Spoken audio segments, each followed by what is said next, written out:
پنکی مچھلی جب پیچھے مڑ کر دیکھتی ہے تو وہ حیران رہ جاتی ہے کہ کالو مچھلی دانے کا تھیلا لے کر اس کی طرف آ رہی ہے۔ کالو مچھلی پنکی مچھلی کے پاس آتی ہے اور کہتی ہے کہ پنکی مچھلی دانا تو لیتی جاؤ۔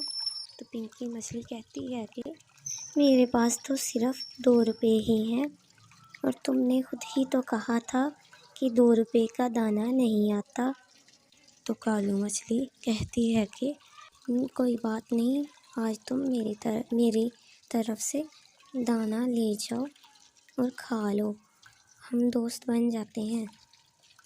تو پنکی مچھلی بہت خوش ہوتی ہے اور اس کا شکریہ ادا کرتی ہے اور دانا لے کر گھر واپس آ جاتی ہے۔ آ کر دانا کھاتی ہے اور آرام سے سوتی ہے۔ اور اسی طرح آہستہ آہستہ پنکی مچھلی اور کالو مچھلی کی دوستی ہو جاتی ہے، اور وہ کالو مچھلی بھی اب رحم دل ہونے لگتی ہے اور دونوں دوست بن جاتی ہیں۔